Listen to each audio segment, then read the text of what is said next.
And welcome to the Aaron Katsman Show. I'm your host, Aaron Katsman. We speak to you about your life, your money, and your investments. And as always, we're coming to you from the spiritual and soon to be financial capital of the world, Jerusalem, Israel. If you like this content, please hit the like button below. And if you've not yet done so, please subscribe to both the YouTube channel and to the podcast. And if you think somebody might actually find this of interest, why don't you go ahead and hit the share button below so that you can share with them as well. That's pretty original. So, how much do we need to spend in retirement? Common conventional wisdom is that you need to spend, let's say, 70 to 75% of your pre-retirement income. That's what you're going to need in retirement. Those of you who are longtime fans of yours truly will know that I don't believe that number.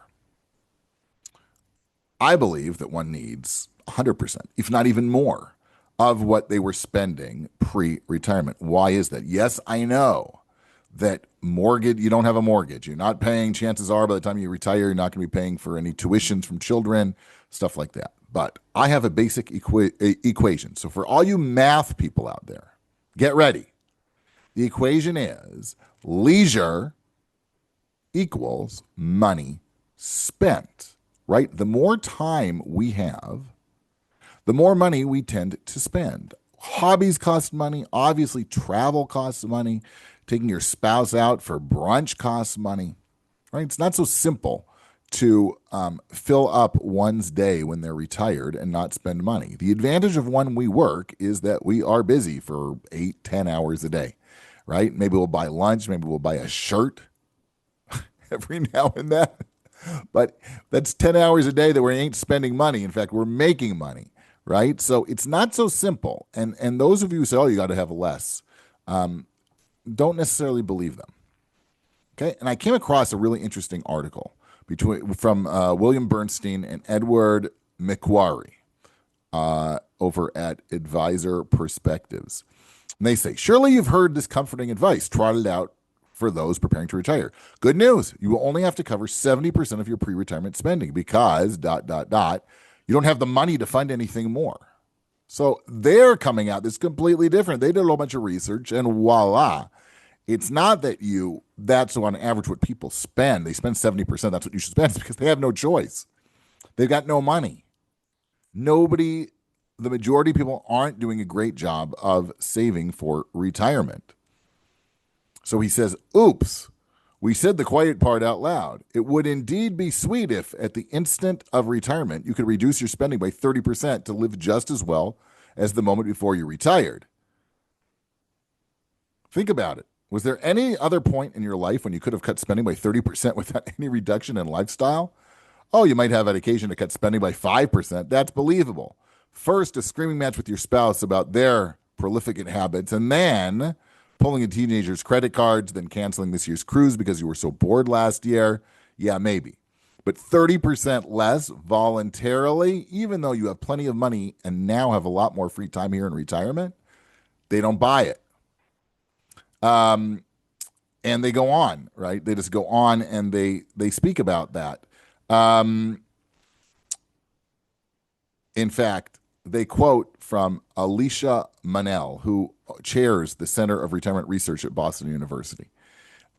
She says, right, first of all, it's not actually true. They say the best data show that spending falls far less than the 20 to 30% conventional wisdom.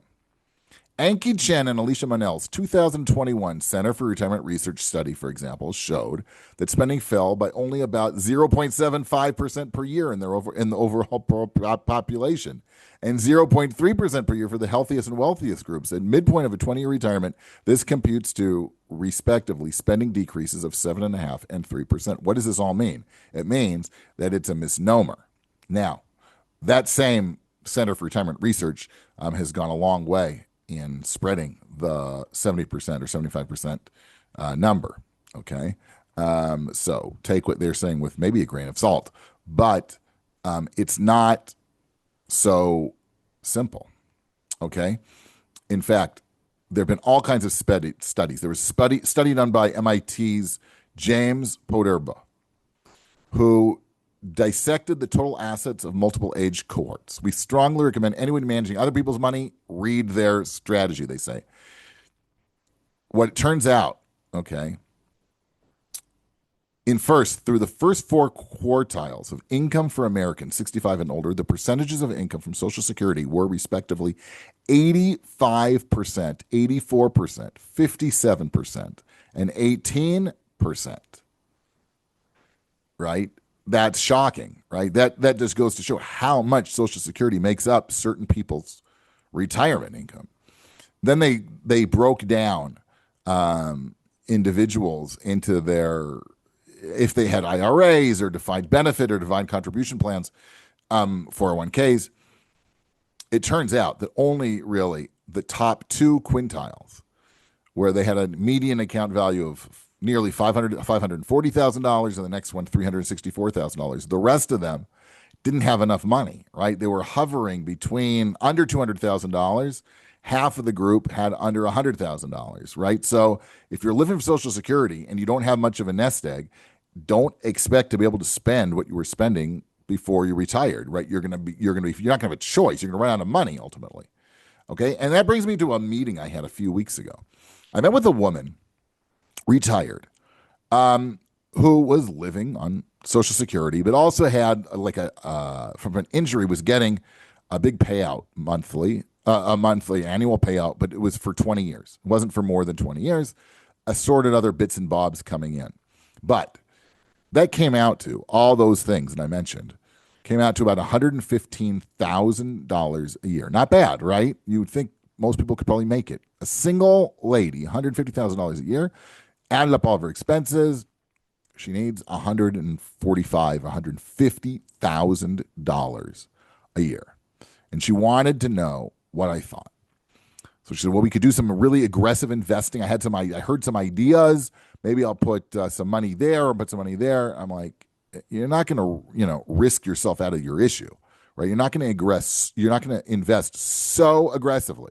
Because I said, what if it goes against you? Then you're completely up the creek. And she'd already made some bad investments, some bad real estate investments in Europe. Don't ask, okay? She should have had a bigger nest egg. Oh, I forgot. I neglected to say that she's got around $400,000 to her name between investments and IRAs and cash. That's what she's got. Okay. And she's got a shortfall from the income of nearly $35,000. Now, I know that Dave Ramsey and some people say, well, you get 10% a year in the market, so they should be okay. But let's face it, that's not the case.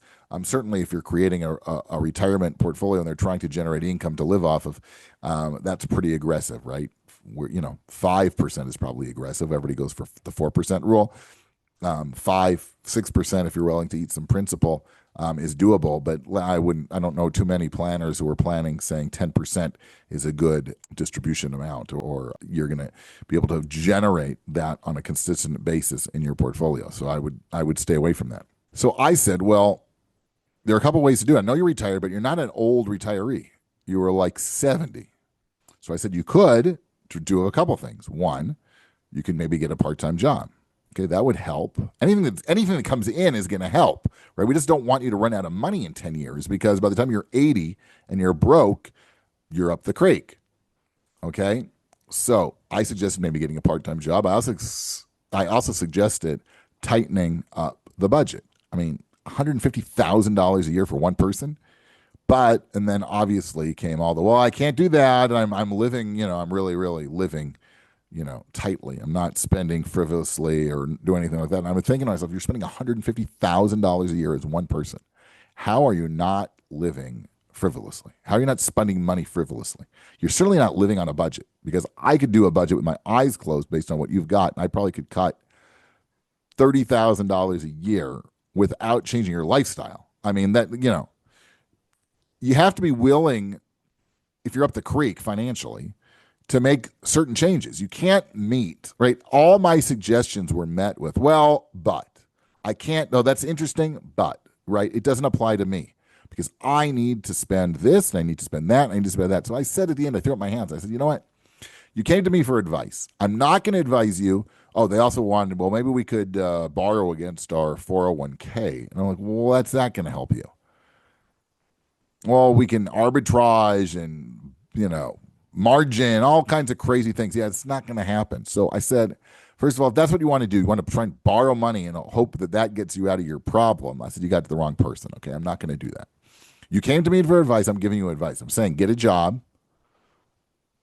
number one. Number two, or cut your budget, or do a combination of the three, of the two, right? One and two. Get a part time job and cut your expenses. And you'll probably be able to make up that $35,000 shortfall or get awfully close. So, okay, if you're eating $5,000 a year in principal and you still have $400,000 in the bank, you're going to be fine. I'm not too worried about that.